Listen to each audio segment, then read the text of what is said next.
আজকে এমন একটি রেসিপি নিয়ে চলে এসেছি যে রেসিপির জন্য আপনাদেরকে খুব বেশি খাটতে হবে না। খুব কম সময়ের মধ্যে খুব তাড়াতাড়ি একটি রেসিপি বানিয়ে ফেলতে পারবেন, যা শীতের রাতে রুটি কিংবা ফ্রাইড রাইসের সঙ্গে খুব ভালো লাগবে। চলুন তাহলে দেখে নিই আজকে কি রেসিপি বানাচ্ছি। আজকে বানাচ্ছি ধনিয়া চিকেন বা ধনেপাতা চিকেন। অনেক সময় দেখা যায় ধনেপাতা বাটার পর কালো হয়ে যায় এবং চিকেনের রেসিপিটিও অনেকটা কালো লাগে। তাই সেই প্রসেসটাও আজকে দেখিয়ে দেবো কীভাবে বাটলে ধনেপাতা কালো হবে না। প্রথমে আমি এখানে চিকেন নিয়ে নিয়েছি।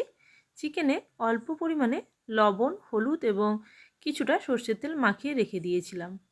এরপর আমি একটি চপারের সাহায্যে 3টে মাঝারি সাইজের পেঁয়াজ চপ করে নিয়েছি। এইভাবে যদি ছোট টুকরো করে চপারের সাহায্যে করে না হয় তাহলে পেঁয়াজগুলো খুব সহজে চিকেনের মধ্যে গলে যায় এবং খুব বেশি খাটনিও হয় না। তাই আপনারা চেষ্টা করবেন এইভাবে চপারের সাহায্যে করে নেওয়ার, না থাকলে হাতেও কেটে নিতে পারেন। এছাড়া লাগছে কাজু পেস্ট। তার জন্য আমি ওই 8 থেকে 10টি কাজু ভিজিয়ে রেখেছিলাম, সেই কাজুগুলোকে এখন পেস্ট করে নেব। প্রথমে যদি উপকরণগুলোকে জোগাড় করে রাখা হয় তাহলে রান্নাটা খুব তাড়াতাড়ি হয়ে যায়। এখানে ধনিয়া পাতাগুলো আমি আগে থেকে ধুয়ে পরিষ্কার করে রেখে দিয়েছি। এরপর কড়াই বসিয়ে দিয়েছি। কড়াইটা গরম করে নেব এবং কড়াইতে পরিমাণ মতো সাদা তেল দিয়ে দিচ্ছি। আপনারা যতটা তেল দিতে চাইবেন সেই অনুযায়ী দেবেন। এরপর এই তেলটা গরম হয়ে গেলে তেলের মধ্যে দিয়ে দেব গোটা গরম মশলা ফোড়ন। এখানে গরম মশলার মধ্যে আমি দিয়েছি দারচিনি, লবঙ্গ, এলাচ এবং সঙ্গে কয়েকটি কালো গোলমরিচ আছে। এরপর আমি দিয়ে দিচ্ছি কিছুটা পেঁয়াজ কুচি, যেটা আমি আগে থেকে রেডি করে রেখেছিলাম। পেঁয়াজটা দেওয়ার পর ভালো মতন পেঁয়াজটাকে ভেজে নেব। পেঁয়াজটা যাতে খুব তাড়াতাড়ি সফট হয়ে যায় সেই জন্য এর মধ্যে আমি দিয়ে দিচ্ছি প্রয়োজন মতন লবণ। লবণটা অবশ্যই বুঝে দেবেন, কারণ চিকেনের মধ্যে আমি আগে থেকেই লবণ মাখিয়ে রেখেছিলাম, তাই আমি খুবই অল্প লবণ দিলাম। এরপর যখন পেঁয়াজটা এরকম খানিকটা ট্রান্সপারেন্ট কালার আসবে তখন এর মধ্যে আমি চিকেনগুলো দিয়ে দিচ্ছি। চিকেন দেওয়ার পরে ভালো মতো নাড়াচাড়া করে পেঁয়াজের সঙ্গে বেশ কিছুক্ষণ ধরে ভেজে নিতে হবে। এখন আমি আর কিছু মশলা দেব না, আর এই রান্নাতে বিশেষ কিছু মশলা লাগেও না। যেহেতু ধনিয়া চিকেন সেই জন্য কিছুটা ধনে গুঁড়োও লাগবে, আর সেই ধনে গুঁড়োটা আমি আগে থেকেই করে রেখেছি। গোটা ধনে অবশ্যই গুঁড়ো করে রাখতে হবে। বাজার চলতি যে ধনে গুঁড়ো পাওয়া যায় সেটা না দেওয়াই বেটার এই রান্নার জন্য।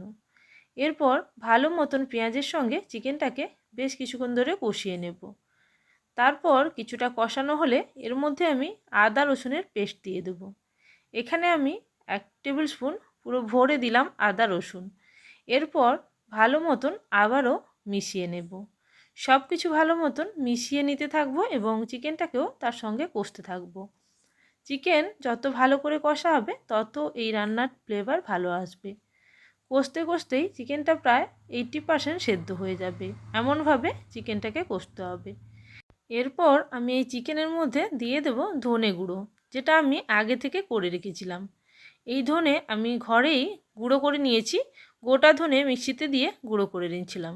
এটা খুব বেশি পরিমাণে দেওয়া যাবে না, ওই 1 টিস্পুন পরিমাণে দিলাম। এরপর এই ধনিয়ার সঙ্গে ভালো মতন মিশিয়ে নিতে হবে সমস্ত চিকেনটাকে এবং ভালো মতো নাড়াচাড়া করে ধনেটাকে কিছুক্ষণ মিশিয়ে নেব এবং ধনেটাও হালকা ভাজা ভাজা হয়ে যাবে। এরপর এর মধ্যে অ্যাড করে দেবো আগে থেকে তৈরি করে রাখা কাজুর পেস্ট। কাজুর পেস্টটা দিয়ে আবারও ভালো মতো নাড়াচাড়া করব, কারণ যেহেতু কাজুর পেস্ট তাই নিচে লেগে যাওয়ার সম্ভাবনা থাকে। তাই ভালো মতন কাজুর পেস্টটা দেওয়ার পরে বেশ কিছুক্ষণ ধরে ভেজে নেব। এই পর্যায়ে গ্যাস আমি একেবারে স্লো রেখেছি। স্লো ফ্লেমে ভালো মতন এটাকে কষিয়ে নেব। কিছুক্ষণ স্লো ফ্লেমে কষানোর পরে এর মধ্যে আমি প্রয়োজন মতন জল দেব। জল দিয়ে আরও ভালো করে কষিয়ে নেব, যাতে এই চিকেনটা ভালো মতন সেদ্ধ হয়। তার জন্য আমি ঢাকনা দিয়েও কিছুক্ষণ রাখবো। এখন বাদামটা বা কাজু বাদামটা কিছুক্ষণ কষানোর পরে তেল ছাড়তে শুরু করেছে। এরপর আমি প্রয়োজন মতন জল দিয়ে দিলাম। জলের পরিমাপটা আপনারা নিজেদের ইচ্ছে বা প্রয়োজন অনুযায়ী দেবেন, যাতে চিকেনটা সেদ্ধ হতে যে পরিমাণে জল লাগে সেটাই দেবেন। এরপর ভালো মতন এটাকে নাড়াচাড়া করে ঢাকনা দিয়ে আমি 2 মিনিট মতন রাখবো এবং মাঝে একবার ঢাকনা খুলে দেখে নেব যে নিচে লেগে গেল কিনা। যেহেতু কাজু আছে অনেক সময় নিচে লেগে যেতে পারে। আর চিকেনটাও সেদ্ধ হয়েছে কিনা দেখলাম, আরও কিছুটা টাইম লাগবে চিকেনটা সেদ্ধ হতে, তাই আমি এখন ঢাকনা দিয়ে দিলাম। আর এই সময়ের মধ্যে আমি বানিয়ে নেব ধনেপাতার পেস্ট। ধনেপাতার পেস্ট আগে থেকে বানিয়ে রাখার কোনো প্রয়োজন নেই, এতে ধনেপাতা কালো হয়ে যেতে পারে। আর সেই জন্য আমি যখনই রান্নাতে দেব তার ঠিক আগেই ধনেপাতাগুলোকে পেস্ট করব। আগে থেকে এই ধনেপাতা আমি ভালো মতন পরিষ্কার করে ধুয়ে রেখেছিলাম। ধনেপাতা যাতে কালো না হয়ে যায় তার জন্য অবশ্যই লেবুর রস দিতে হবে এবং সঙ্গে কয়েক কুচি বরফও দিতে হবে। বরফ এবং লেবুর রস দিলে ধনেপাতা কালো হবে না। এরপর ভালো মতন এটার পেস্ট বানিয়ে নেব। সঙ্গে আমি 5টি মতন কাঁচা লঙ্কা দিয়েছি। এই রান্নাতে কোনো রকম শুকনো লঙ্কা ব্যবহার হবে না, তাই কাঁচা লঙ্কার ঝালের যাতে ঠিকঠাক থাকে সেই জন্য আমি বেশ বেশি পরিমাণেই দিলাম।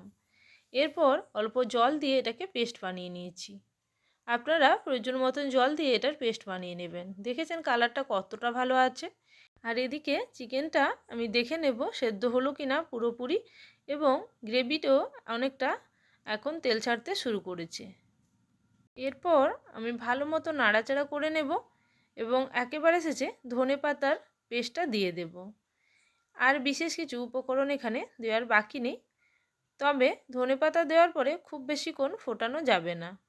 ধনেপাতা দিয়ে একেবারে শেষে কিছুটা পরিমাণে গোলমরিচ এবং অল্প গরম মশলা দিয়ে তারপর নাড়াচাড়া করে নেব। এখানে ধনেপাতার কালারটা দেখেই বুঝতে পারছেন কতটা গ্রিন কালার আছে। এই কালারটাকে বজায় রাখার জন্য খুব বেশিক্ষণ ফোটানো যাবে না, তাই অল্প ভালো মতন মিশিয়ে নিতে হবে এবং গ্যাসের ফ্লেম একেবারেই স্লো রাখতে হবে। স্লো ফ্লেমে কয়েক মিনিট এইভাবে নাড়াচাড়া করে নিলাম।